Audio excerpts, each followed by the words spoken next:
A vida de Sigmund Freud, o homem que desvendou o inconsciente. Poucas pessoas transformaram tão profundamente a forma como entendemos a mente humana quanto Sigmund Freud. Considerado o pai da psicanálise, ele revolucionou a psicologia ao propor uma ideia que, para sua época, parecia quase impensável: a de que não somos totalmente conscientes das forças que orientam nossos pensamentos, emoções e comportamentos. Mas quem foi o homem por trás dessa teoria que mudou a história das ciências humanas? A história de Sigmund Freud começa em 6 de maio de 1856, na pequena cidade de Freiberg, na Morávia, região que atualmente pertence à República Tcheca.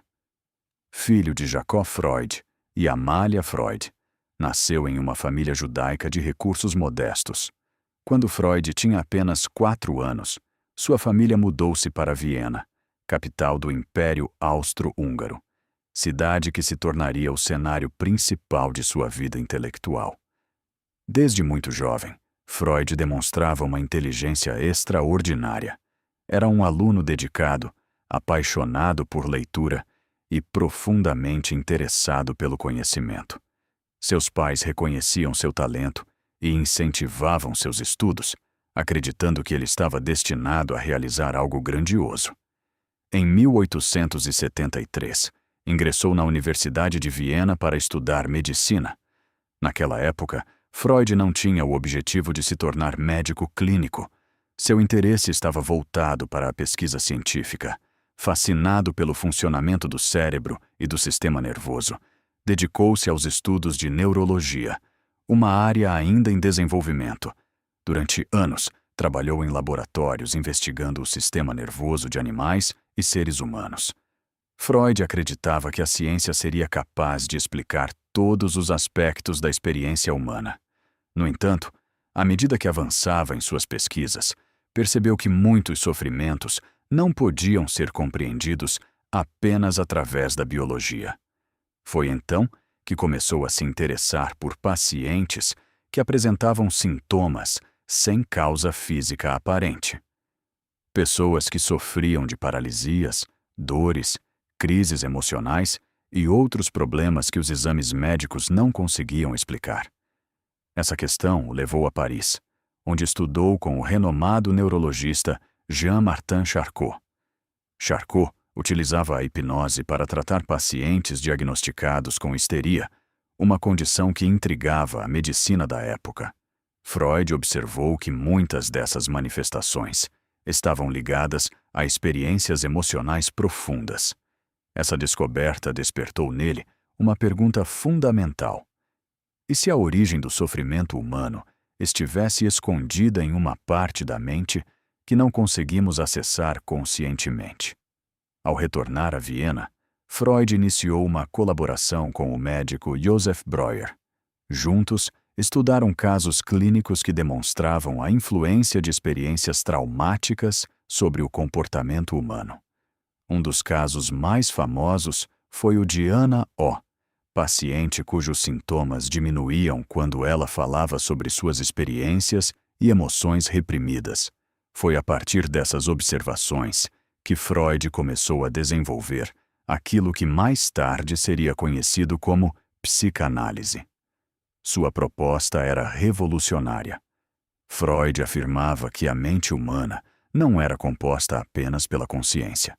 Existia uma dimensão muito maior e mais poderosa: o inconsciente. Segundo ele, desejos, medos, lembranças traumáticas, impulsos e conflitos emocionais permaneciam escondidos nessa região da mente. Mesmo sem que a pessoa percebesse, esses conteúdos continuavam influenciando pensamentos, decisões e comportamentos. No ano de 1900, Freud publicou uma de suas obras mais importantes, A Interpretação dos Sonhos.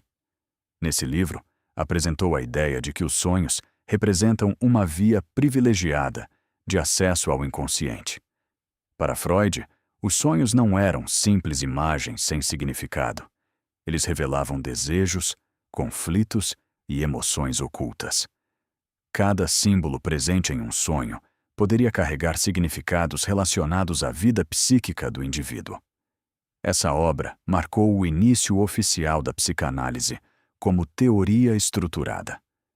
Nos anos seguintes, Freud desenvolveu conceitos que se tornariam fundamentais para a compreensão da mente humana. Entre eles estão a repressão, os mecanismos de defesa, a transferência e a teoria da sexualidade infantil. Uma de suas contribuições mais conhecidas foi a divisão da personalidade em 3 instâncias psíquicas. O id representa nossos impulsos mais primitivos, busca satisfação imediata e é guiado pelo princípio do prazer. O ego atua como mediador entre os desejos do id e as exigências da realidade. Sua função é encontrar formas adequadas de satisfazer os impulsos, sem causar prejuízos. Já o superego representa os valores morais, regras e normas internalizadas ao longo da vida. Ele funciona como uma espécie de consciência moral. Segundo Freud, grande parte dos conflitos emocionais surge justamente do choque entre essas 3 forças. Suas ideias despertaram enorme interesse, mas também intensa controvérsia. Muitos cientistas criticavam suas teorias, considerando-as difíceis de comprovar experimentalmente. Outros acreditavam que Freud atribuía importância excessiva à sexualidade na formação da personalidade. Apesar das críticas, suas ideias espalharam-se rapidamente pela Europa e pelo mundo. A psicanálise tornou-se uma das correntes mais influentes da história da psicologia. Sua influência ultrapassou os limites da clínica psicológica. Escritores, filósofos, artistas, educadores e sociólogos passaram a utilizar conceitos psicanalíticos para compreender a cultura, a arte e o comportamento humano. Autores literários passaram a explorar os conflitos inconscientes de seus personagens. Movimentos artísticos inspiraram-se na interpretação dos sonhos. Filósofos passaram a questionar a ideia de que o ser humano é completamente racional. Freud havia inaugurado uma nova forma de olhar para a condição humana. No entanto, sua vida também foi marcada por dificuldades. Em 1923, recebeu o diagnóstico de câncer na mandíbula, doença que enfrentaria durante os últimos 16 anos de sua vida. Submeteu-se a inúmeras cirurgias e conviveu com dores intensas, mas continuou escrevendo e trabalhando. Em 1938, com a ascensão do regime nazista e a perseguição aos judeus, Freud foi obrigado a deixar Viena. Com a ajuda de amigos e admiradores, conseguiu refugiar-se em Londres, na Inglaterra. Mesmo debilitado, continuou produzindo até os últimos meses de vida. No dia 23 de setembro de 1939, Sigmund Freud faleceu aos 83 anos. Sua morte ocorreu justamente quando o mundo entrava em um dos períodos mais sombrios da história, a Segunda Guerra Mundial. Mais de 80 anos após sua morte, o legado de Freud permanece vivo. Embora muitas de suas teorias tenham sido revisadas, discutidas e ampliadas, sua principal contribuição continua sendo extraordinária: mostrar que existe muito mais dentro de nós do que aquilo que conseguimos perceber conscientemente. Freud ensinou que nossos sonhos, medos, desejos e lembranças não são apenas detalhes sem importância. Eles fazem parte de uma complexa rede de significados que molda quem somos. Ao propor que o ser humano não é senhor absoluto de sua própria mente, Freud transformou para sempre a maneira como entendemos a nós mesmos. Sua história não é apenas a história de um médico ou de um cientista. É a história de um homem que ousou explorar os territórios mais profundos e misteriosos da experiência humana, abrindo caminho para uma nova compreensão da mente, da subjetividade e do próprio significado de ser humano.